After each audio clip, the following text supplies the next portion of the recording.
Hello everyone, so this is going to be my first real video I've put out since the tragic news we heard last week about Diogo Jota, and been doing a bit of soul searching really about when it is appropriate to do this, because ultimately it just seems crazy that we're going to go back to talking about football and all the normal things that entails off the back of such a tragedy. But of course that process does have to happen at some point. I mean, unfortunately for the players, they've got absolutely no time to think about things. They have to get into pre-season this week and start to move towards that normality and competing in football games again, and that's an immense challenge for them, and I do not know how they're going to cope with that. They're going to need everybody's support, but I guess for us on the outside, or even those of us kind of a little bit closer to it at some point as well ourselves, we're going to have to start moving towards that new normal that will not tragically have Diogo Jota in it. So this is a video that I filmed prior to that news, and I wanted to put this on the front because obviously the intro is quite upbeat and you know, it makes no reference to what everybody's been through, so I wanted to make sure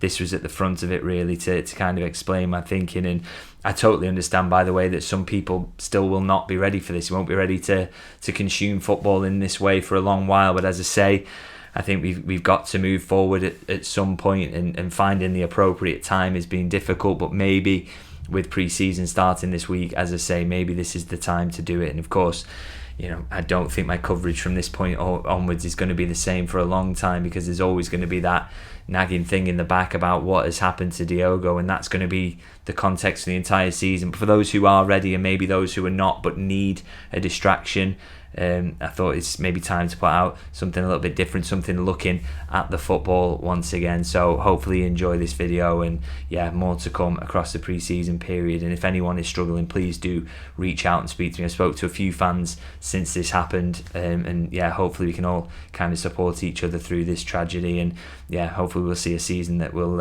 you know, rightly memorialise Diogo Jota, who's a great person and a fantastic footballer as well. So see you soon.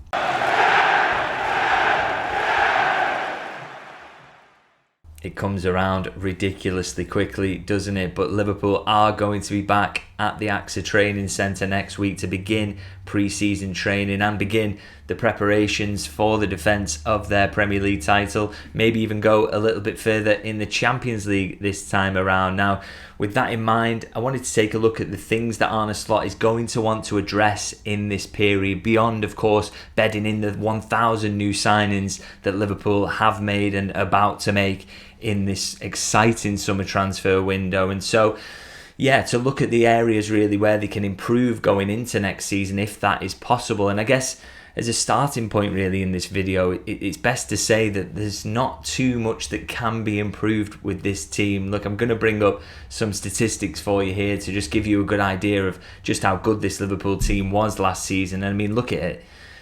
Last season, they scored the most goals in the Premier League. They conceded the second fewest, the highest expected goals for, the second best expected goals against, and they were 1.15 expected goals better than the opposition per 90 minutes on average across the season. Absolutely miles better than anyone else really in the league. But we do know this football staff, and indeed the people above them, are perfectionists. They want to do more next season. They want to get improvement out of this team. They want to defend the title, but they also want to do it in a better way if possible. And so there are going to be a few areas that they want to look at to try and improve. And so I picked out a few of them here that I think will be key for Arne Slot and his staff to address. So I'm going to start with winning margins. And it might feel a little bit cheeky asking for this, if I'm honest, but you know, let's be honest, we could probably do with Liverpool winning a few more games more comfortably next season if possible. There were too many kind of nervy ones. I know a win is a win, but you know, being a few goals up can be important at times, not just for supporters' nerves, but also it allows for substitutions, doesn't it, to kind of rest some legs. You can take your foot off the gas in games to just preserve energy, and these things are very, very important in what is always an incredibly long season. So you know, that can be important, is to get a few goals up. And I'll show you a chart here actually that shows that Liverpool weren't particularly excellent at this aspect last season. As you can see here, the blue part of that pie chart, nearly 40% almost of the wins came by a 1-goal margin last season, nearly 75% of them in total by a 1 or a 2-goal margin. So that's the blue and the red together. And as I say, really, no opportunity to make subs late in games, to bring off your key men. Those fine margins can sometimes also, if you leave it that fine, can go against you. A bounce of a ball, you can drop 2 points from nowhere. So it's better, if possible, of course, to be a few more goals up, and it's just something Liverpool struggled with a little bit at times last season. So what I want to see, I think a key thing for next season is to start putting games to bed more frequently. Of course, they did do it a few times last season. Spurs and West Ham repeatedly were on the wrong end of that, and then a couple of others sprinkled in. But I do think it's something that Liverpool need to improve. And, for all the talk of more rotation, just getting Mo Salah off the pitch for 20 minutes at the end of a game would be incredibly helpful. And the best way to do that is to be 4-0 up. It would also, by the way, help in terms of me getting my report written in time for the full-time whistle. So everybody would win. Fans wouldn't be quite as nervous as well. It's just a no-brainer for Liverpool to look to do this more often. So that is one of the areas that I do want Liverpool to be slightly better in next season. Now, speaking of Salah, just touched on him there, I would like Liverpool to be a little less reliant on his goals and assists next season if possible. I mean, unbelievable, and you shouldn't be saying this is a negative at all, that he had an absolute all-timer of a season, possibly the greatest Premier League campaign that we've ever seen on an individual basis, and he did get the goal contributions record, didn't he? So you could argue that 57 goal contributions in all competitions as well is absolutely ludicrous, really. But if we're honest with ourselves, the likelihood is, as good as Mo Salah is, and he will be top scorer for next season, I don't doubt that for a second, but the likelihood is that he's not going to be quite as good next season as he was this season around. And if you look at the goal contributions here across the season, he's just miles ahead of anybody else, isn't he, really? More than double than the next best there. So 57 goal contributions, so that's goals or assists for Salah, 24 for Gakpo and 22 for Diaz. I mean, I would say on those two, they were kind of almost underrated in what they did. They did make a big contribution to what Liverpool did last season, but still, it's so far away from Salah as to be a little bit of a concern. And I think the idea's got to be, if Salah does suffer a slight drop off this season, which it would be totally normal if he doesn't get 57 goal contributions next season, if that happens, and we do expect that to happen, those guys need to be a little bit closer, I would say, because I always think that, and I've said this and used this phrase multiple times when talking about it, really, but it very much feels like Salah was the absolute superstar of the attack, and then everybody else around him was very much a kind of part of the supporting cast. That balance, you probably need one more star to be contributing. I always think of, look at the numbers Sadio Mane was putting up in the same team. Never quite Salah levels for goals, or sometimes occasionally was, but generally speaking, never Salah level for goals, but he was much closer. And Firmino is also chipping in as well at a very, very good level. So, you need at least one more star, I would say, in the attack. So whether that's guys stepping up who are already there, or maybe someone new, but I think that absolutely is something that has to happen next season. And I think, I suspect that maybe Florian Wirtz will be key to that. If he's coming in for that amount of money, you'd expect him to get a lot of goals and assists, and maybe he can help bridge that gap and be the next best attacker after Mo Salah. But something has to maybe happen there. And of course, it could come from elsewhere. I have just listed the attackers there, and it's worth noting Szoboszlai and McAllister got 16 and 13 goal contributions in all competitions in total. So they could help out a little bit more as well. But as I say, I think the ideal situation is that you have an attacker who is slightly closer to Salah's peak level next season, and that would make it a more balanced attack and make it harder to really shut down Liverpool in terms of goal scoring, given it is already hard enough, by the way. So going to move on from that point now and talk about another aspect that was the subject of a lot of talk really last season, and that is set pieces. Now, I'll start by showing you just how Liverpool did in terms of defending them last season. You can see here from this chart, they were 6th best in the Premier League with 9 goals conceded from set pieces. It's not fantastic, it's not phenomenal, but it's not bad either. I'd say there's not much in it really as well. As they could have been a couple of places higher with a bit of luck. Maybe the only one who's the real standout is Brentford there, who are hugely impressive with just 2 conceded. Liverpool were 6th best last season also with 10 conceded the season before, so you've seen a slight improvement there. They've conceded 1 fewer, but still, I think it's an area they can be better. How close can you get to Brentford? How few, because every set piece goal you don't give up is it helps you have a higher winning margin, which I spoke about there. It means it puts less pressure on your attack to score goals. So, being better in that aspect and the defensive aspect of that would be helpful. Now, I'm going to also show you now the attacking set pieces as well and have a look at those, and you can see decidedly mid-table numbers there. 11th best in the Premier League with 10 scored in total. Now, that was a drop-off as well.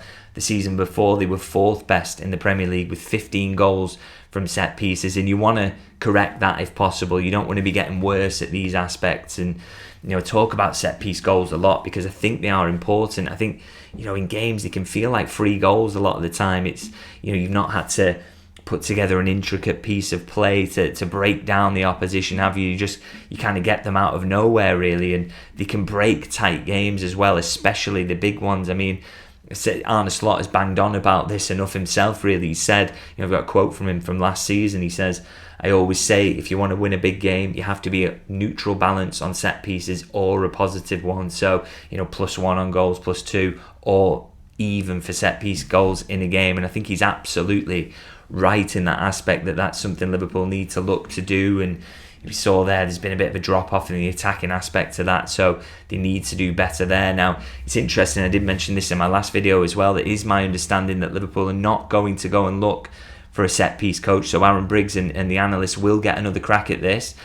But I think it's a smart move, despite the fact they've got a so-so record in them last season, because they really did improve as the season went on. They went on a run in the last 7 games of the Premier League season of scoring 4 set piece goals, and that's interesting because Arne Slot said that it was almost of the list of things they worked throughout the season, set pieces almost were the final priority. And so it's probably no coincidence that as they started to work on those in the latter part of the season, that they started to see some improvement there. So hopefully, if they can take that into next season, that will be really helpful, won't it? In terms of, if they can suddenly start to score set piece goals from the very start of the season, you're getting free goals in games, you're getting a higher winning margin, you're breaking those tough and those big games. It's massively, massively important part of the game, and you can see from the flurry of set-piece coaches being appointed at all of the clubs that this is, a massive aspect for modern clubs now. So, hopefully that's something Liverpool can find some improvement on with the current coaching setup, and we'll see how they go in terms of that. And just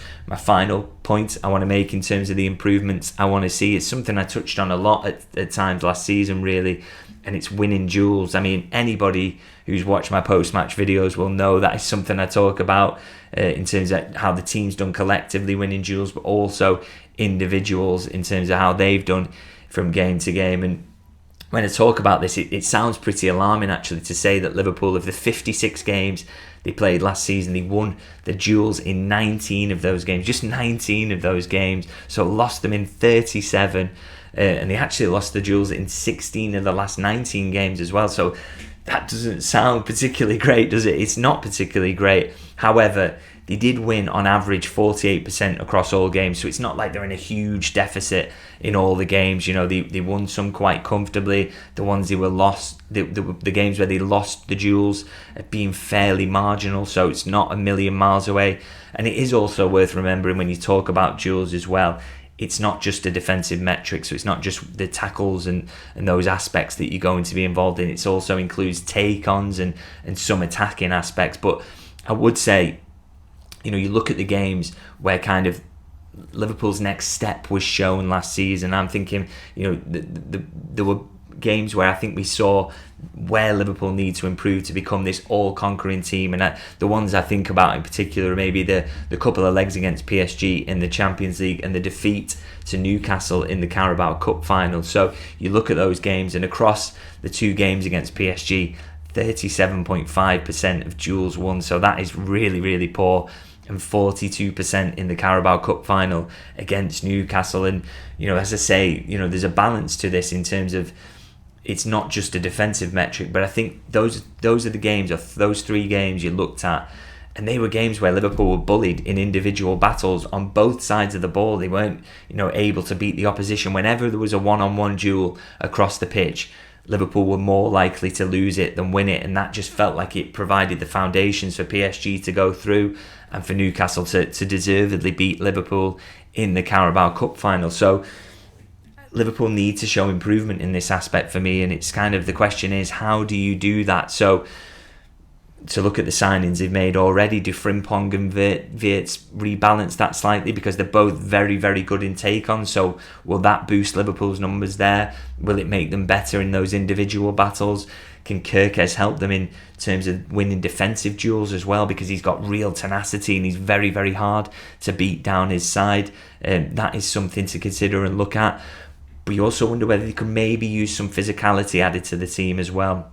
I'm thinking about tall and wide players, maybe in central areas in midfield, who will win their duels. That's something maybe Liverpool have lacked, but I think it's an aspect that they're going to have to get better at, because, as I say, I think the PSG games and the Newcastle game really underlined where the next step is for this team, and whether it's the signings they've already made or signings that are yet to come. I think this is an aspect that Liverpool will want to get better in, and it's an area that, if they do get better in, makes them more likely to win the Champions League, and it makes them even more difficult to beat in the Premier League, which is a very, very exciting prospect, isn't it? But we will have to see how they go about that in terms of securing that improvement, and whether that will come even more from further signings that they make. So I'm going to wrap it up there anyway. Do let me know if there's anything you think I've missed in terms of areas that Liverpool need to improve on, or the things that you want to see Liverpool do better in next season. Do let me know in the comment section. And as ever, I'm going to ask if you can like and subscribe. I would always appreciate that.